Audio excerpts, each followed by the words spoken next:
ટીવી9 સમાચાર સાથે હું છું શિવાની। સૌથી પહેલા જુઓ ગુજરાતના ટોપ 9 ન્યૂઝ। વડાપ્રધાન મોદી ફરી એકવાર ગુજરાત પ્રવાસે આવશે। આગામી 22 અને 24 ફેબ્રુઆરીએ વડાપ્રધાન મોદી ગુજરાત આવશે। 22 ફેબ્રુઆરીએ અમદાવાદના નરેન્દ્ર મોદી સ્ટેડિયમમાં યોજાનાર સહકાર સંમેલનમાં વડાપ્રધાન ઉપસ્થિત રહેશે। આ સંમેલનમાં લગભગ 1 લાખ લોકો હાજર રહેશે। આ સિવાય તેઓ 24 ફેબ્રુઆરીએ દ્વારકા મંદિરમાં પૂજા અર્ચના કરશે તેમજ દ્વારકામાં સિગ્નેચર બ્રિજનું વડાપ્રધાન મોદી લોકાર્પણ કરશે। વિધાનસભામાં કોંગ્રેસ ધારાસભ્ય કિરીટ પટેલે સરકાર પર પ્રહાર કરતા કહ્યું કે સરકાર કહે છે કે નવા કરવેરા નાખ્યા નથી તો કરવેરાની આવક કેવી રીતે વધશે। સરકારે વ્યક્ત કરેલા અંદાજમાં કરવેરાની આવકમાં 15,000 કરોડનો વધારો દર્શાવવામાં આવ્યો છે। નવા કરવેરા વગર 15,000 કરોડની આવક કેવી રીતે વધશે। કિરીટ પટેલે કહ્યું કે સરકાર જીડીપીના 1.5% જેટલો ખર્ચ જ શિક્ષણ પાછળ કરી રહી છે। બનાસકાંઠાના દિયોદરમાં જિલ્લા કોંગ્રેસની બેઠક મળી હતી, જેમાં બનાસકાંઠામાં કોંગ્રેસ તરફથી ગેનીબેન ઠાકોર લોકસભાની ચૂંટણી લડવાની જાહેરાત કરી છે।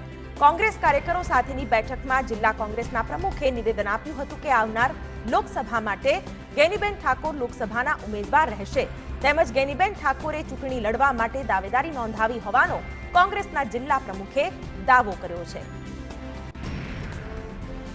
રાધનપુરમાં વધુ એક અંધાપા કાંડનો મુદ્દો સામે આવ્યો છે। સર્વોદય આંખની હોસ્પિટલમાં મોતિયાનું ઓપરેશન કરાવ્યા બાદ 5 દર્દીઓને અંધાપાની અસર થઈ છે।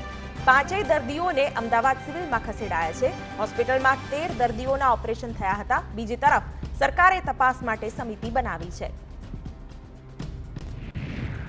જીપીએસસીની જાતીય અસંવેદનશીલતા મામલે અરજદાર મહિલાની અરજી હાઈકોર્ટે માન્ય રાખી છે અને આગામી 15 દિવસમાં જીપીએસસી મહિલાનો ઇન્ટરવ્યૂ લેશે।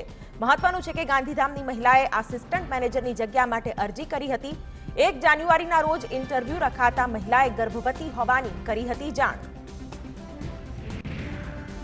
ઝેરી ભાષણ આપનાર મૌલાના મુફ્તી સલમાન અઝહરી સામે રાજ્યમાં 3જો ગુનો નોંધાયો છે। હવે અરવલ્લીના મોડાસામાં ગુનો નોંધાયો છે। ભડકાઉ ભાષણ અને એટ્રોસિટી મામલે ફરિયાદ થઈ છે। મોડાસા ટાઉન પીઆઈ ફરિયાદી બન્યા છે। ગત 24 ડિસેમ્બરે મોડાસામાં પણ કાર્યક્રમ યોજાયો હતો। મોડાસા પોલીસે મૌલાના તેમજ આયોજક ઇશાક સામે પણ ફરિયાદ દાખલ કરી છે। હવે અરવલ્લી પોલીસ મૌલાના મુફ્તીની ધરપકડ કરશે। કચ્છમાં નર્મદાના પાણી માટેની માંગ સાથે કિસાન સંઘે સભા યોજી હતી। ભુજના ટીન સિટી ગ્રાઉન્ડ ખાતે યોજાયેલી વિશાળ સભામાં નર્મદા લાવો કચ્છ બચાવોના નારા સાથે મોટી સંખ્યામાં ખેડૂતોએ વિરોધ દર્શાવ્યો હતો। સભા બાદ કિસાનોની વિશાળ રેલી કલેક્ટર કચેરીએ પહોંચી હતી।